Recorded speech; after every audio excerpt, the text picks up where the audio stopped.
Well, who runs the world, literally? Peter's research really kind of continues in the same vein of people like C. Wright Mills from the Power Elite in 1956, and actually studied under G. William Domhoff at Davis on who runs America and who owns America. But one of the big things that Peter has done differently, other than run Project Censored for a very long time before I took over 5 years ago, Peter's really interested in finding out not only what the major banks and major organizations are, but who they are and what boards of directorates they sit on and what cross-references they have. And he's doing a new study right now for our next book on basically on armies of the capitalist class. So Peter does a lot on naming names and sort of saying that there's, in fact, look how huge this room is, right? If you put those chairs together with these chairs, the people that control the major capital firms that in turn control the global capitalist armies could fit on these chairs, basically, right? From the CEOs and the boards of directorates. So Peter's going to talk about something a little bit different from these other two folks, but the purpose is that, if we don't know who we're dealing with and what they're doing and why they're doing it, then a lot of it seems like tilting at windmills. And actually, Peter had a fantastic idea the other day. Not that that was the first time that one, but given his research, the idea was like, well, why don't we write letters to these people? Why don't we literally write letters to the people who are doing these things and ask them, sort of like, you're part of the human race too. Right? What, are you going to move to Mars? Where are you going to go? So I think that, even though Peter has a different angle, a big part of the solution is knowing what we're dealing with and being empowered enough to confront those forces literally and just tell them that we, the majority of the planet, don't agree with what you're doing. 85 billionaires control more wealth than half the planet's population. That's not an exaggeration, that's a fact. And unless we stand up against that, then we have very little chance, really, of changing the way a lot of the things are happening. We need to call those people into account. But again, there's a broad spectrum of things that people here on the panel want to talk about, and I have no preference for who goes first, so how do you all want to handle that? Your call. Throw the decks. I just said I had no preference. Well, we can start with Jeff because he's going to go first. He's going to talk about something I think that looks, well, actually looks really positive, and it looks like something that maybe we can do and maybe we can even enable in our own communities. Okay, thank you. So let's start there. Thanks for having me, and thanks for being here on your Saturday evening. I know there's a lot of competition for your time, so thanks for being here. And as we get into this session, I might be able to add a different perspective. I'm from Canada, and I know that we have a different take on things than the Americans do, so if that can be helpful in any way, I'm happy to provide a Canadian perspective. So let me, I don't know how much time we have here, so I'll just take 5 minutes each, or I don't know how much we take. 10 minutes is fine. 10 minutes each? 10, that's okay. Fine. So basically, let me tell you a story about Step Forward paper. Roll back the clock 25 years ago, I started the Blue Box recycling program in our community in Canada. At the time, there wasn't any curbside recycling. You had to put your stuff in the car and you had to drive several miles, and nobody was doing. Oh, Winnipeg, Manitoba is where I grew up, right in the middle, like dead center in the middle, which is part of the story actually. And at the time, I started the Blue Box recycling program and built that up, and eventually the city took it over, and now everybody in the city has a Blue Box. And at the same time, I started learning about recycling, and I started learning about, the amount of trees we're cutting down to make paper, and then we're throwing it in the Blue Box, and then we're recycling it. And that whole chain takes a lot of energy and resource, time and money, and all that kind of stuff. And at the time, this was in the early 90s, where people were talking about reduce, reuse, recycle, and what I came to realize is how important it was to not only focus on the recycling, which is really just capturing the garbage at the bottom, but actually changing the way that we do things. And at the same time, growing up in the Canadian prairies, where there's literally, in our province, there's 25 million acres of farmland, where people are mainly growing wheat. They grow some flax, they grow some hemp. We're allowed to grow hemp legally in Canada. And in 1997, when the Canadian government legalized the growing of hemp, it got us all thinking about fiber in a different way. And at that time, I was literally driving down the highway, and I was watching farmers burning their fields. And they still burn fields in Canada every single year. So literally what they're doing is they're taking fuel, they're pouring it on their fields, and they're lighting it with a match, and they're burning their fields up into the air. And literally anybody who has any sort of respiratory issues or asthma or allergies or anything like that has like a terrible time for several weeks. People die every single year just from the farmers burning their fields. And I remember driving down the field and turned on the radio, and I heard this story about the farmers were burning their fields, and a family, I think it was a mother and 2 kids, were driving down the road, and they couldn't see because of the burning, the smoke, and a semi-trailer hit them and they died. And I was like, that was like a moment, I was like, there's got to be a better way. Like, why are we cutting down the trees and then putting them in a blue box and then shipping to a recycling factory and then turning them into something else? And why are we, you know, throwing this stuff away and burning it and then literally putting smoke up in the atmosphere and people are dying? And that then started a journey for us and our company of 15 years of research and development.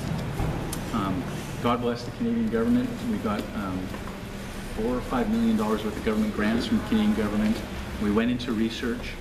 We spent 15 years literally crisscrossing the globe trying to figure out how to make paper that comes from waste from the farmers, and it can be used as regular paper.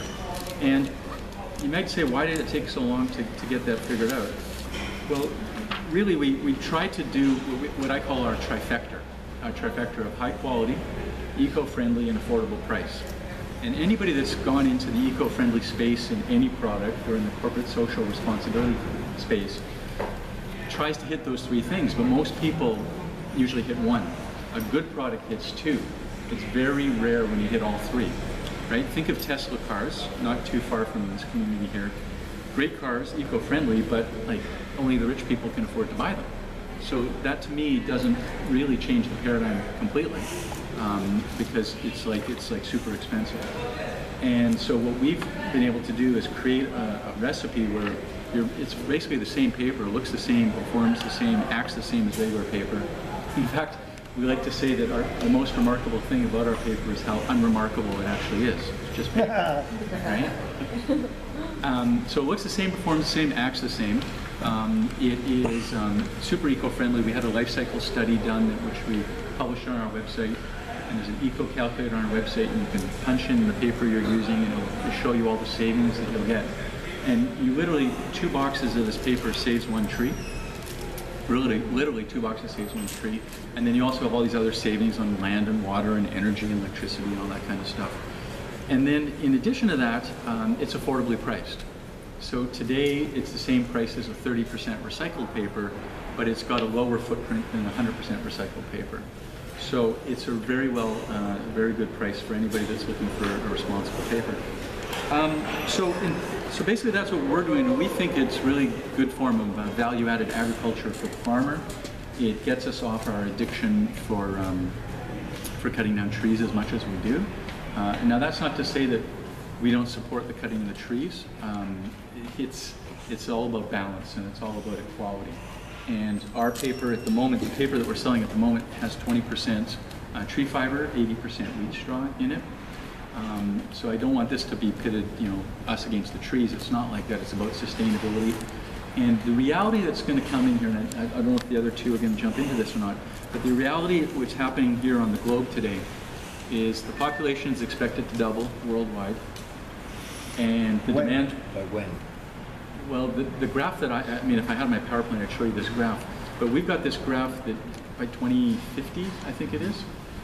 We've got this graph that shows that demand for, we put on the graph when AOL and Netscape started in '94, and then demand for paper today.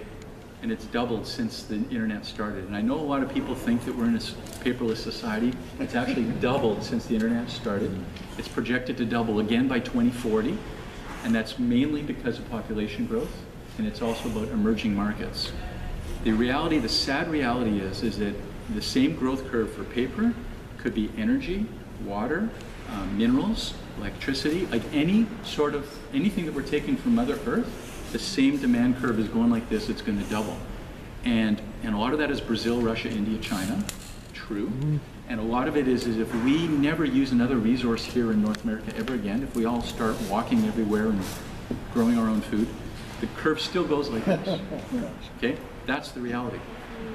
And so what we're trying to do is we're trying to curb that a little bit by having a more responsible use of paper. And we're saying that if you're going to print responsibly, and that's what we're offering. Let's see, what else can I tell you? We're on sale at Staples, staples.com on the internet model, and through their business-to-business channel as well. So that's kind of, maybe I can cut it off there. May I ask a quick question? Yeah. Your thought process methodology to get to the solution that you've gotten to in the paper market, how could businesses in other areas utilize a similar process to come to a solution?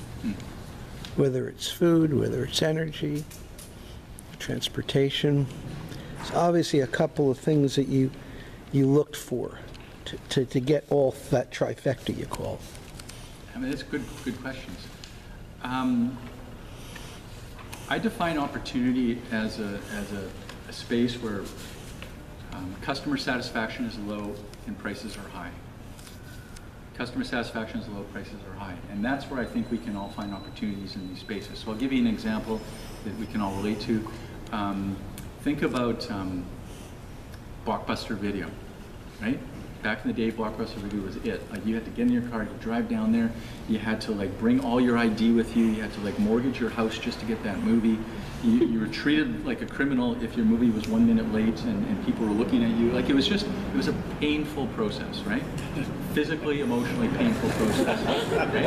And it was expensive, right? This is something that a lot of people might not know. The guy, Wayne Huizinga, who owned Blockbuster Video, he sold Blockbuster Video for something like $5 billion a week before Netflix started. A week before Netflix. Okay? So just side story there, maybe. Yeah. Just put that one in your pipe and smoke that one for a second, right? Okay, but it was a really inside job. So to me, that's the definition of opportunity. Prices are high. It was very expensive for time, money. It was emotionally painful, and so I think we can look at those opportunities, and that's what I found here. That's what I saw here. Is it just wasn't making sense, and there was a waste resource that could become a useful resource. So that's what I would advise. And don't you have a friend, a celebrity partner in the project? It's known in the eco world? One of my partners might be known, I don't know, kind of famous guy. You want to name him? We have several investors in our company, and one of our investors is the actor Woody Harrelson. So he's one of our partners in the project. And he's been a spokesperson for us. It's been very helpful. Very good. And you're based in Toronto now, correct? Are you in Toronto? I'm personally based in Toronto. You're in Toronto. And our team, we also have team members in Vancouver, Canada as well. What has been the response of the big paper companies, international paper companies, to your technology and your entry into the market of sales of paper? If the camera wasn't running, I'd answer that question.